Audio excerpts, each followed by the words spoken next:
Hello everyone.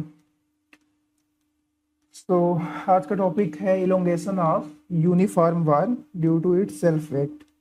या फिर इसी चीज़ को दूसरे टाइप से यदि आपके एग्जाम में पूछना होगा, ये पूछ सकता है कि वर्टिकली सस्पेंडेड बार में आप इलोंगेशन बताइए ड्यू टू सेल्फ वेट। तो दो प्रकार से क्वेश्चंस पूछ सकता है, या फिर आपको बोलेगा कि आप इलोंगेशन बताइए, ठीक, यूनिफॉर्म बार आपके पास दिया गया है, उसमें आप इलोंगेशन बताइए ड्यू टू सेल्फ वेट। या फिर बोलेगा कि वर्टिकली सस्पेंडेड बार है, ठीक, सेल्फ वेट के कारण उसमें कितना इलोंगेशन आएगा, इस चीज़ को आप क्या करिए, ड्राइव करिए या फिर कैलकुलेट करिए। इस तरीके से क्वेश्चंस पूछा जाएगा, और ये क्वेश्चन यदि आप बात करते हो तो मोस्ट मोस्ट इंपॉर्टेंट में आप डाल सकते हो। आपके एग्जामिनेशन में मल्टीपल टाइम्स ये पूछा जा चुका है, सो इसको आप इग्नोर करके नहीं जा सकते। बेसिकली देखा जाए तो यहाँ पर एक छोटी सी सिंपल सी डेरिवेशन है, इस डेरिवेशन को आप ध्यान में रखिएगा। मतलब हायर चांसेस हैं कि ये डेरिवेशन आपके एग्जाम्स में पूछी जाए। Yes, everything is okay. चलिए फिर डेरिवेशंस की तरफ हम लोग मूव करते हैं। ओके, देखिए ये हमारे पास मैं हाइलाइटर यूज कर ले रहा हूँ। देखिए ये हमारे पास एक क्या है, बार है, यूनिफॉर्म बार है, ठीक। ये हमारे पास क्या है, यूनिफॉर्म बार है, जो कि आप बोल सकते हो क्या है, वर्टिकली सस्पेंडेड है, ठीक। वर्टिकली आपके पास क्या है, सस्पेंडेड है। ये रहा आपके पास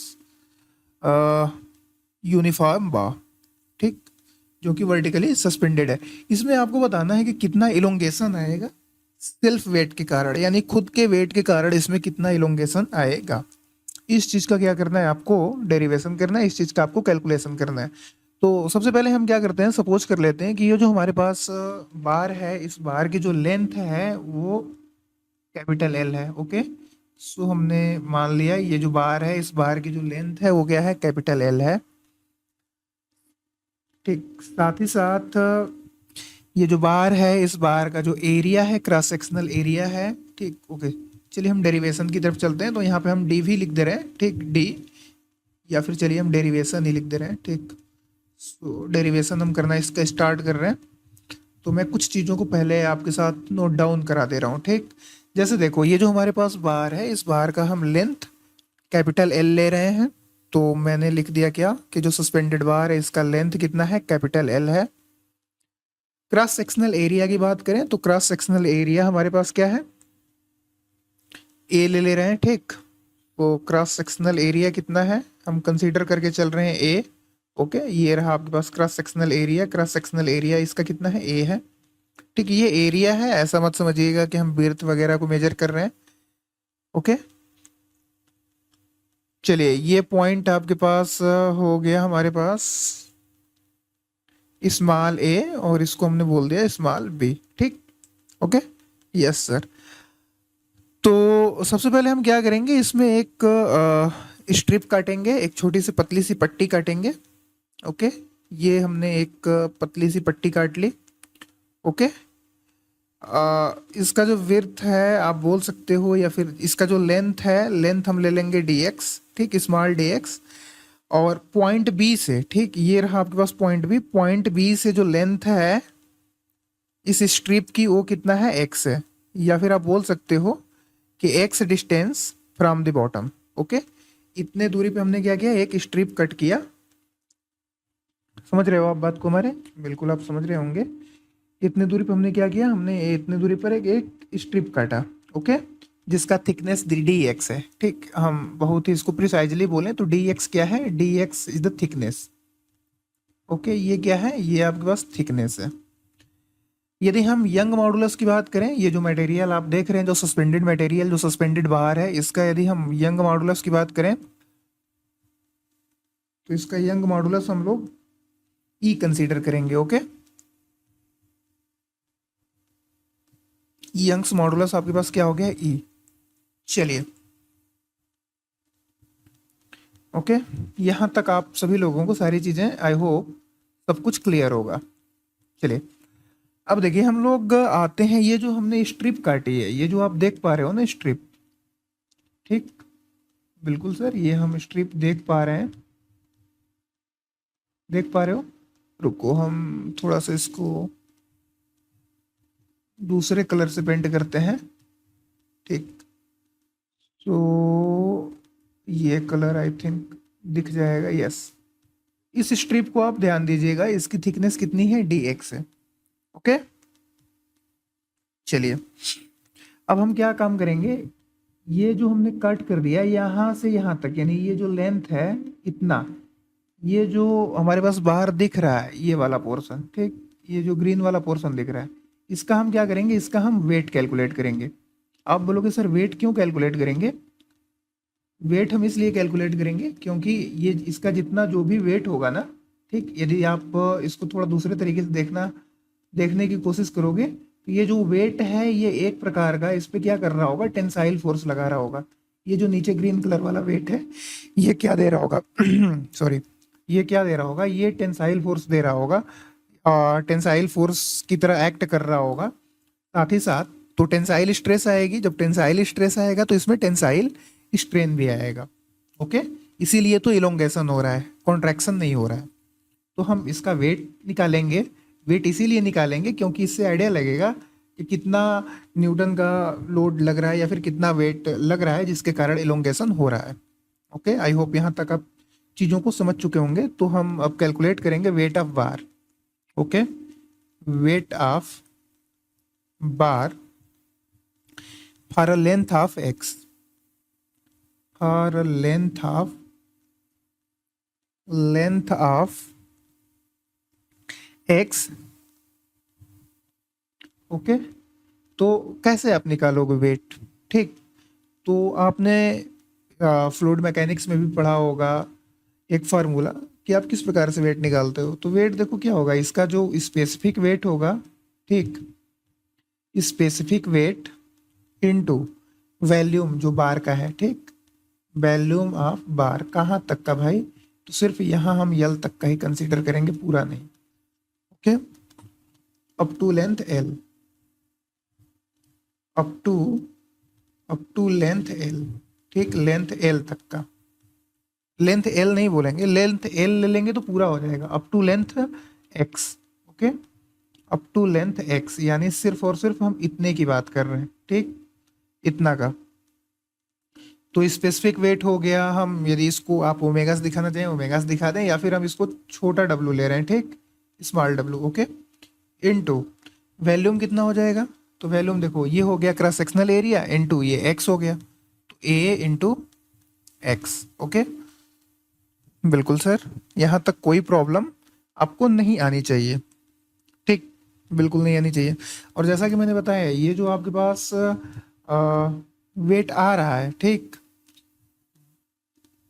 स्मॉल डब्लू ए एक्स, देखो आप इसको कुछ भी बोल सकते हो, आप ओमेगा कंसीडर करना चाहो ओमेगा कर लो, हम इसको स्मॉल डब्लू कंसीडर करके चल रहे हैं, ठीक। तो ये सब आपके ऊपर डिपेंड करेगा। तो डब्लू ए एक्स क्या है, ये आपका आ गया डब्लू ए एक्स, यही क्या कर रहा होगा, यही एक्ट कर रहा होगा एज अ टेंसाइल फोर्स, यही आपको क्या देगा, एज अ टेंसाइल स्ट्रेन देगा, ठीक, डाउनवर्ड डायरेक्शन में वर्क करेगा, डाउनवर्ड डायरेक्शन में ये एक्ट करेगा। तो यहीं से क्या आएगा, टेंसाइल स्ट्रेस आएगा, तो टेंसाइल स्ट्रेन आएगा, तो कुछ ना कुछ इलोंगेशन आएगा। ओके, तो हम स्ट्रेस इस पे यदि कैलकुलेट करने की कोशिश करें तो आइए स्ट्रेस की बात कर लेते हैं। तो इस वाले एलिमेंट में स्ट्रेस ना, तो stress in element, so element में कितना स्ट्रेस आ रहा है, तो स्ट्रेस क्या होता है,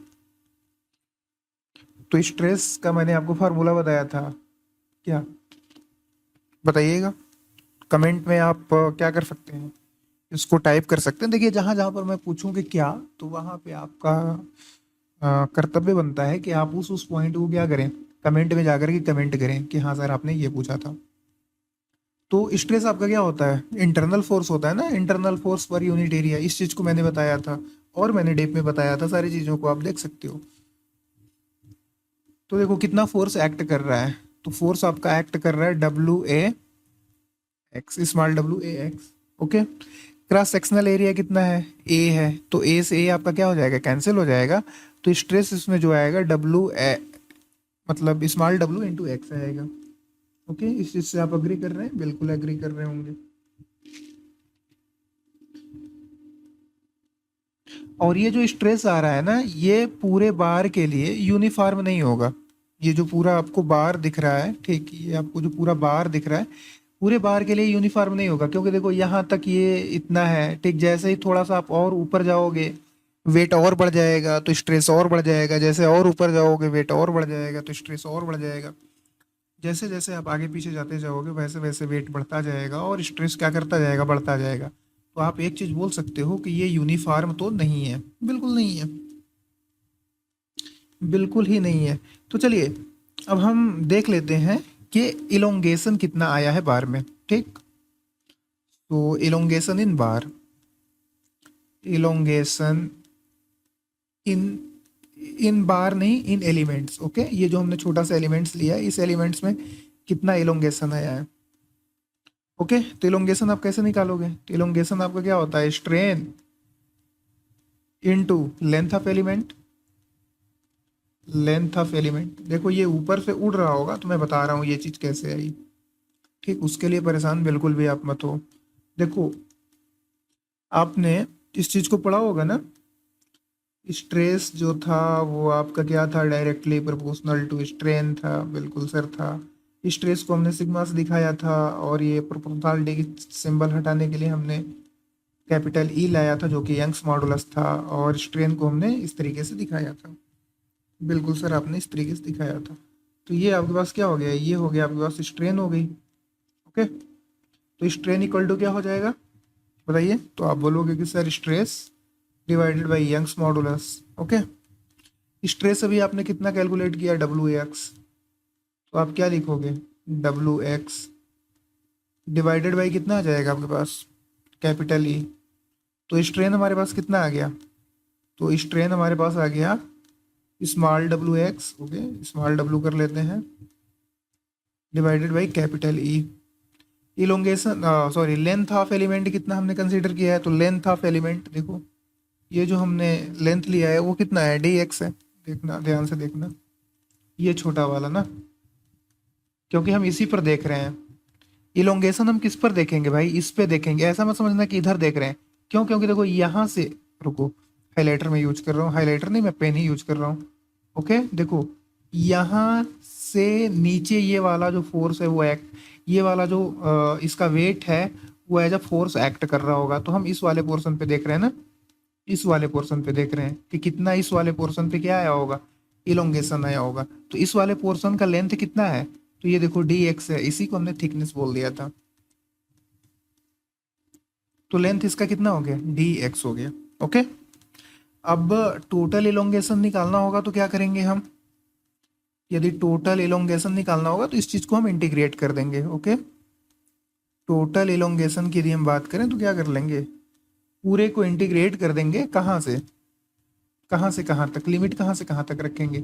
देखो यदि आप यहाँ से देखो तो इसकी पूरी लेंथ कितनी है, एल है, तो 0 टू एल हम क्या कर लेंगे, अपनी लिमिट रख लेंगे, ओके। बिल्कुल सर।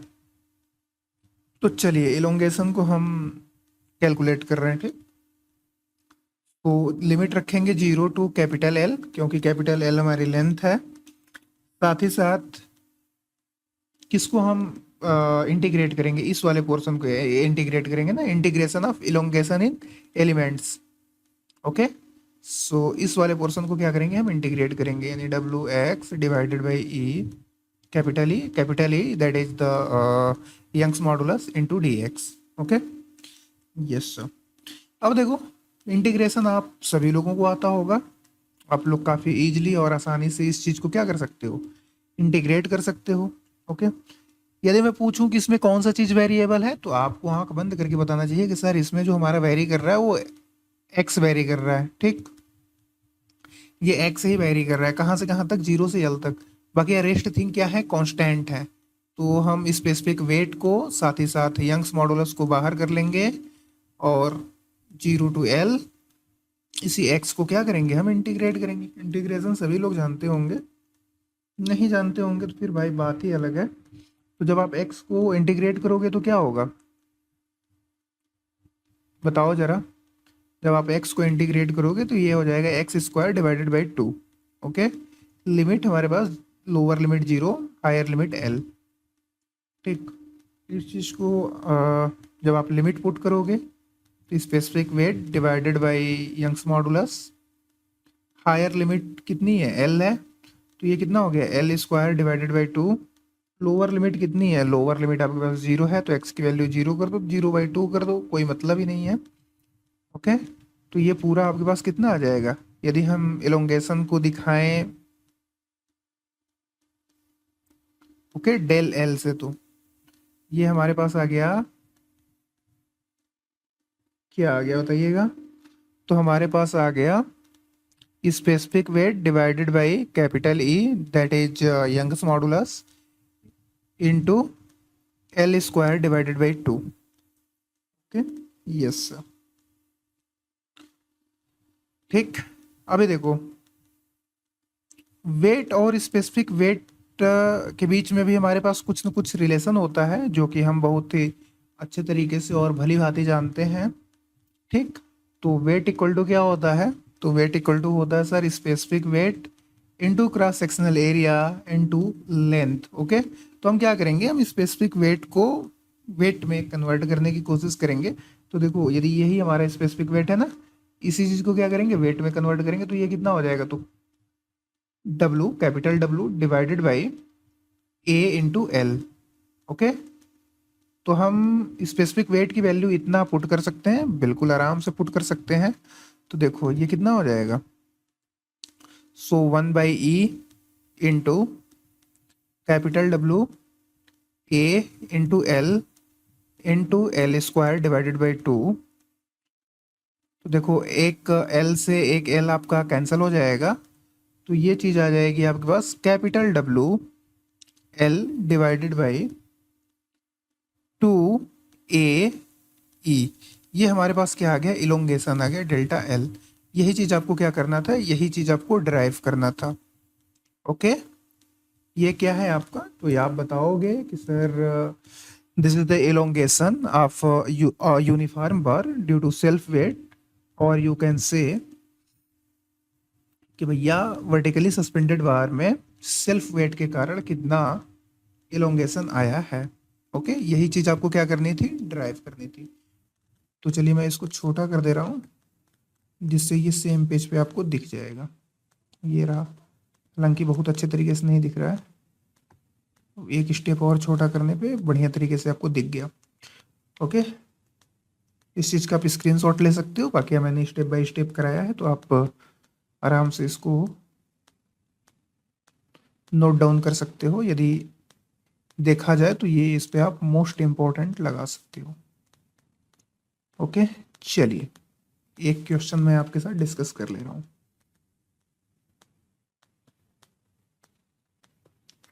तो क्वेश्चन कुछ इस प्रकार से है, the modulus of rigidity of a material is the modulus of rigidity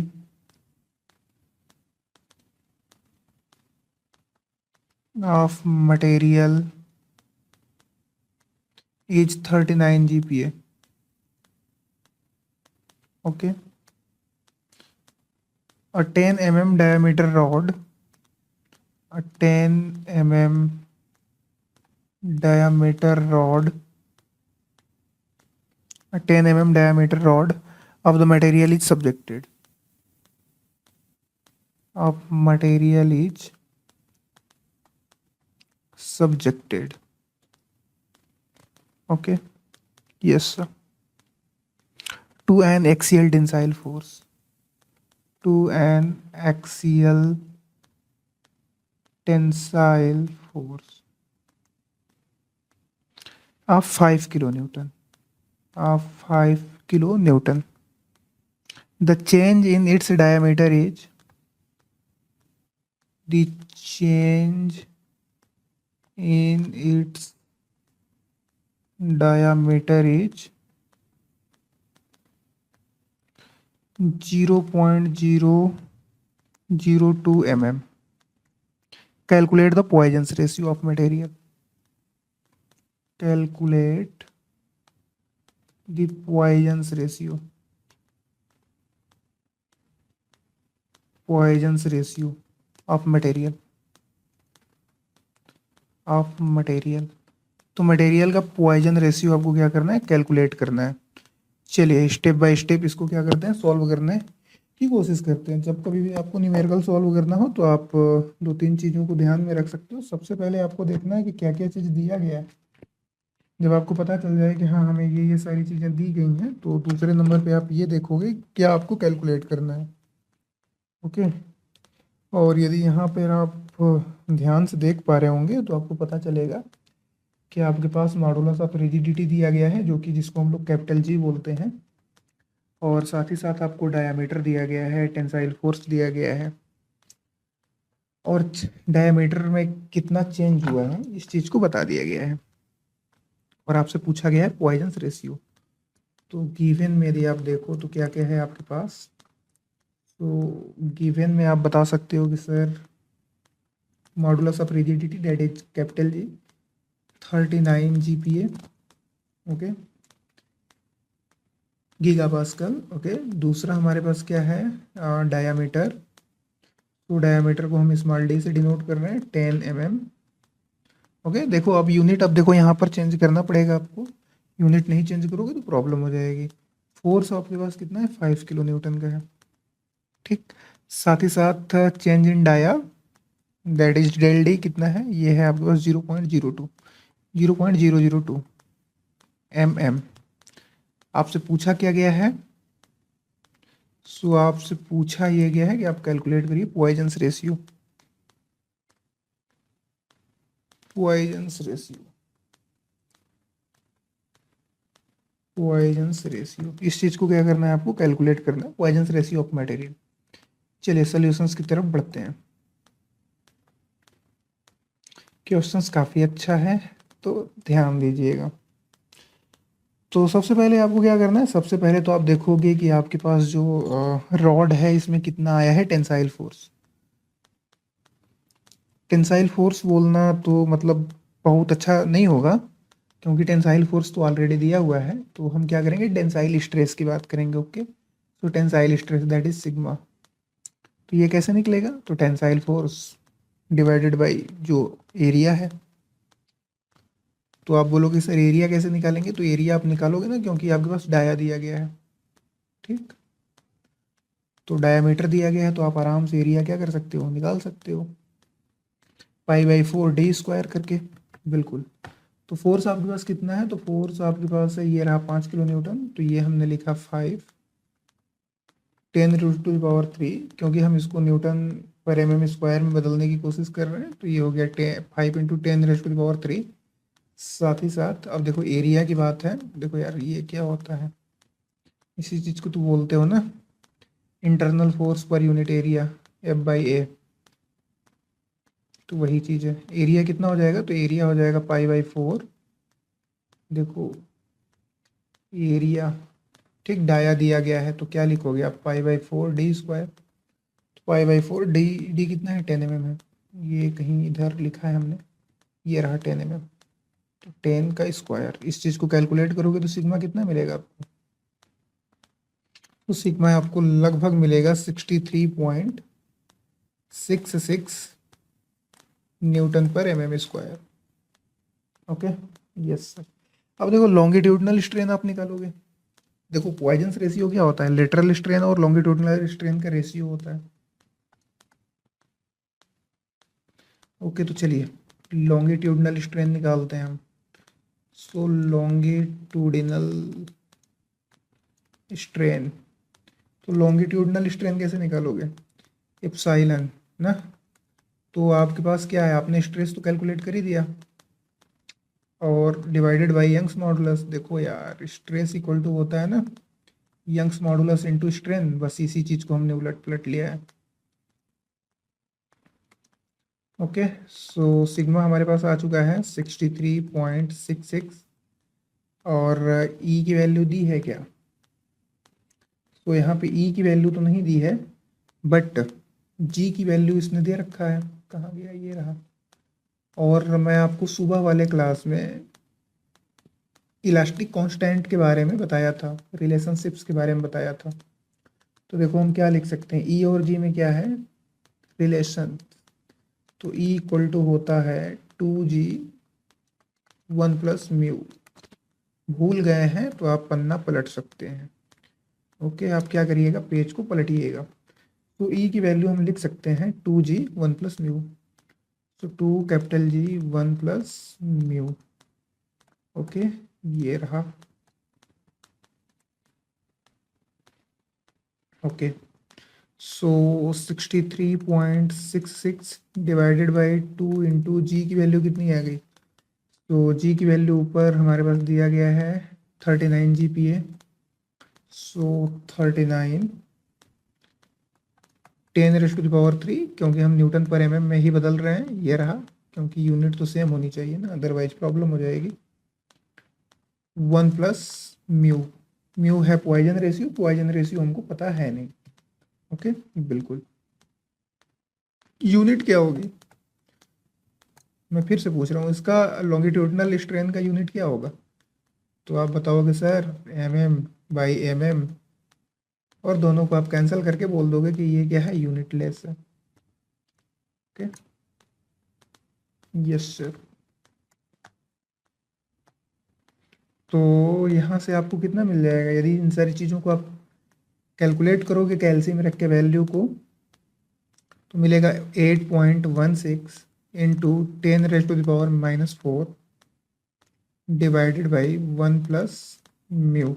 ये क्या है, ये आपका लॉन्गिट्यूडनल स्ट्रेन है। Okay, epsilon. ठीक। ओके, अब देखो पॉइजन्स रेशियो की कहानी आकर के अटक गई। चलिए, पॉइजन्स रेशियो के बारे में हमने आपको जो कॉन्सेप्ट बताया है उसके तरफ बढ़ते हैं। तो Poisson's ratio mu equal to क्या होता है, तो आप जानते हो ना, longitudinal strain divided by lateral strain. Lateral, oh sorry, उल्टा मैंने लिख दिया,